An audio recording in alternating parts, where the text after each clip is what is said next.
कुरुक्षेत्र की भूमि नाम बर्बरी क्यों सबको याद नहीं। काटशीश तरह कृष्ण चरण गरीब तलकती आवाज नहीं। शाम नाम संग पहुंचे लेके कलयुग में सहारे हारे के तीन बाण की धारी शाम खाटू कहलाते आज वही आए। आओ शुरू करें कहानी उस काल की। छिड़ी थी लड़ाई जब भाई और भाई की। एक तरफ धर्म दूसरी तरफ अधर्म। एक तरफ भीम पौत्र कसम जिसने खाई थी। दादी हिडिंबा को दिया था वचन बनुहारे का सहारा माता देना आशीर्वाद। लेके निकल पड़े युद्ध भूमि और थाम कर कश को भुजा में तीन बाण लेके साथ तीसरा में बन साधु पहुंचे माधव जिन्हें भली भांति था योद्धा के वचन का एहसास। बोले वत्स इतनी शीघ्रता में क्यों हो कहा जाते हो कहो क्या है प्रयोजन इतना खास। एक साधु बर्बरीक बोले ब्राह्मण देव पथ मेरा तो छोड़ने करनी है विलम्ब। हूँ मैं अग्रसर एक युद्ध की ओर बनना हारे का सहारा तीन बाणों की सौगंध। ब्राह्मण देश में मुस्काए मात बोले तीन बाणों से ही युद्ध कैसे जीत पाओगे। बर्बरीक बोले आमना ये बाण लक्ष्य भेदने के बाद मेरे तरकश में ही पाओगे। बोले भेष ब्राह्मण का बनाए कृष्ण मुझको विश्वास नहीं।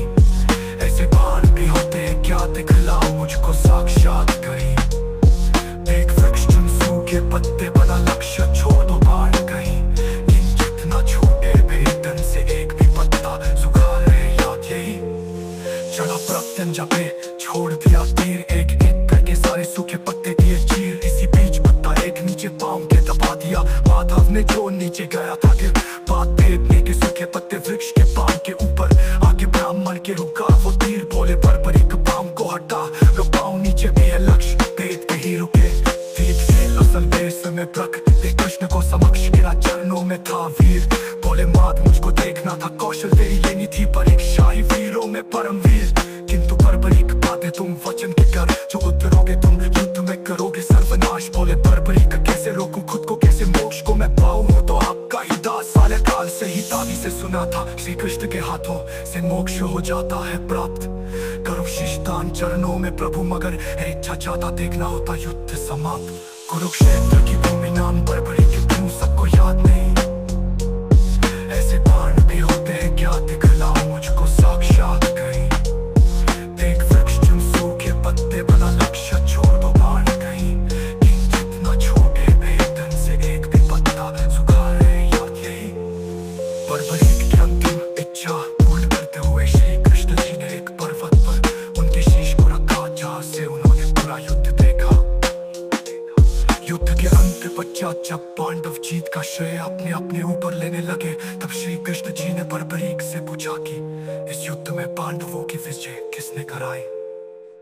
तब बर्बरीक बोले मुझे तो पूरे युद्ध के दौरान श्री कृष्ण ही सबका अंत करके दिखाई दे रहे थे। वही असली विजय का कारण है। बर्बरीक का उत्तर सुनने के पश्चात श्री कृष्ण ने उनको वरदान दिया कि कलयुग में उनको उनके श्याम नाम के साथ पूजा जाएगा और वे हारे का सहारा कहलाएंगे। जिस स्थान पर बर्बरीक के शीश को रखा गया था उस स्थान को चुलकाना धाम के नाम से जाना जाता है। या